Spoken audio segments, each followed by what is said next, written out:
Listen carefully. Black people have always been lied to about their ancestry. They are always told they are inferior because their descendants were slaves. We are going to change this false narrative that has been carefully designed to suppress black people. In reality, black people are the chosen people of God.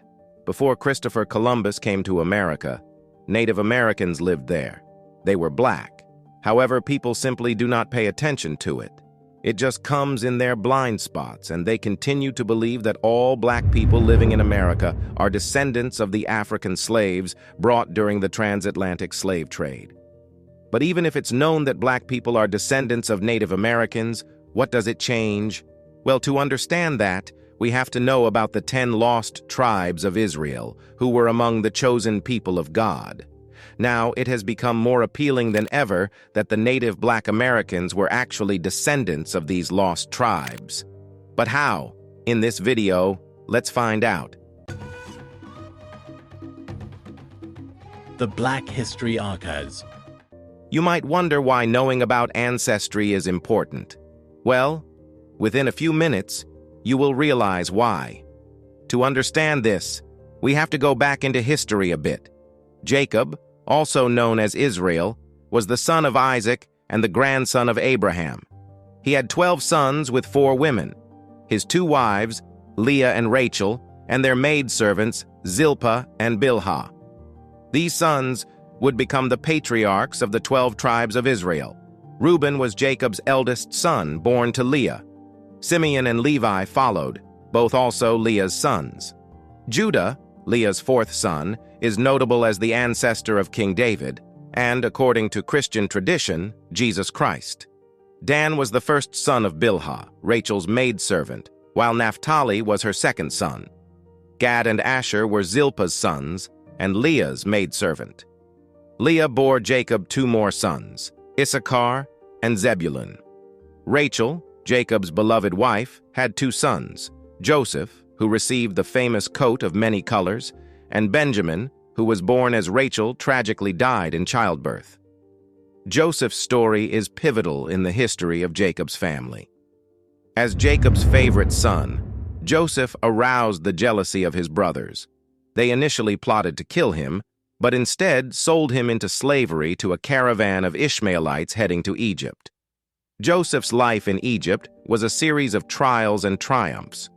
He was sold to Potiphar, the captain of Pharaoh's guard, and entrusted with managing Potiphar's household. However, Potiphar's wife falsely accused Joseph of attempting to assault her, leading to his imprisonment. While in prison, Joseph interpreted the dreams of Pharaoh's cupbearer and baker, accurately predicting their respective fates. His skill in dream interpretation reached Pharaoh, who was troubled by dreams that no one could explain. Joseph interpreted these dreams as a prophecy of 7 years of abundance, followed by 7 years of famine. Impressed, Pharaoh appointed Joseph as his vizier, the 2nd most powerful man in Egypt. During the famine, Jacob sent his sons to Egypt to buy grain. Through a series of tests, Joseph revealed his identity to his brothers and invited his entire family, 70 people in all, to settle in Egypt. They were given the fertile land of Goshen, where they flourished. After Joseph's death, a new pharaoh came to power who did not remember Joseph. Fearing the growing population and strength of the Israelites, he enslaved them. The Egyptians subjected the Israelites to brutal labor, including building cities like Pithom and Ramesses. Their suffering increased when Pharaoh decreed that all newborn Hebrew boys be killed to control their population. Here's a reminder to please support us so we can make more videos for you by subscribing to our channel and giving the video a like. We want to build a strong community and we need your support. Let's continue now. At this time, Moses was born to Amram and Jochebed, both members of the Levite tribe. To save him from Pharaoh's decree to kill all newborn Hebrew boys, Jochebed placed Moses in a basket and set it afloat on the Nile River. Pharaoh's daughter discovered the baby and, moved by compassion, adopted him. Thus Moses grew up in the Egyptian royal household, though he always remained aware of his Hebrew heritage. As an adult, Moses witnessed an Egyptian beating a Hebrew slave. In a fit of anger, he killed the Egyptian. Fearing the consequences, Moses fled to Midian to escape Pharaoh's wrath. In Midian, he married Zipporah, the daughter of Jethro, and settled into a life as a shepherd. While tending Jethro's flock, Moses encountered God in the form of a burning bush on Mount Horeb. God revealed his plan to free the Israelites and commanded Moses to return to Egypt to lead his people out of slavery. Initially reluctant and filled with self-doubt, Moses ultimately obeyed God's call. Moses and his brother Aaron confronted Pharaoh, demanding the release of the Israelites. Pharaoh's repeated refusals led to a series of 10 plagues, each showcasing the power of the Hebrew God over the Egyptian deities.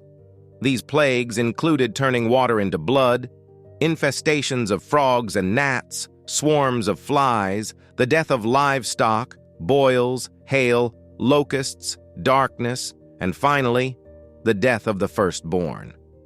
The final plague was devastating. The Israelites were instructed to mark their doorposts with lamb's blood so that the angel of death would pass over their homes, sparing their firstborn. This event is now commemorated by the Jewish holiday of Passover.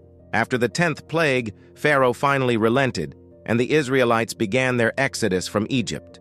They traveled toward the Red Sea, but Pharaoh changed his mind and pursued them with his army. In a miraculous event, God parted the Red Sea, allowing the Israelites to cross on dry ground. When the Egyptian army followed, the waters returned, drowning them. The journey to Canaan was fraught with challenges. Due to their lack of faith and disobedience, the Israelites wandered in the desert for 40 years. During this time, they received the 10 Commandments at Mount Sinai and established a covenant with God. Moses led them through various trials, including scarcity of food and water and confrontations with hostile tribes. Despite moments of rebellion and hardship, the Israelites continued under Moses' leadership until they finally reached the border of Canaan, the Promised Land. They conquered the land and divided it into 2 territories. The northern part was given to 10 tribes and was called the Kingdom of Israel, while the southern part was inhabited by 2 tribes and was called the Kingdom of Judah. The northern kingdom of Israel went through a series of unstable dynasties, falling into idolatry and corruption. In 722 BCE, the Assyrian Empire invaded Israel. They captured the capital, Samaria, and exiled the 10 tribes. These tribes were scattered throughout the Assyrian Empire, eventually disappearing from history. This event gave rise to the legend of the Lost Tribes of Israel. Nobody really knew where these 10 tribes went. Now, it's believed that the lost tribes traveled across continents and oceans to the Americas. The discovery of the populated New World challenged Europeans' theories of human origins and raised questions about how the origins of indigenous peoples fit into scriptural history. Various ideas emerged, suggesting relationships to Egyptians, Phoenicians, Carthaginians, Vikings, Tartars, the Chinese, or even the mythical Atlantis. However, the most appealing argument was that the indigenous peoples of the Americas were descendants of the lost tribes of Israel. In the 16th century, Spanish writers discussed this theory. Diego de Landa mentioned it in his The Relation of the Things of the Yucatan around 1566, and Diego Duran wrote about it in History of the Indies of New Spain. The first systematic work on this theory was The Origin of the Indians of the New World by Dominican Gregorio Garcia in 1607. Garcia argued that the lost tribes of Israel traveled to the Americas alongside other migrations, citing similarities in appearance, customs, and language. He even made etymological claims, such as Mex in Mexico being derived from the Hebrew term Messiah. Garcia also suggested that circumcision was common among indigenous peoples, particularly in the Yucatan, and posited that the tribes reached the Americas via the Bering Strait.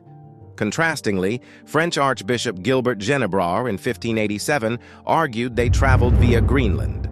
In 1687, Diego Andrés Rocha supported this idea, claiming that a broken Hebrew was spoken in Cuba and Jamaica.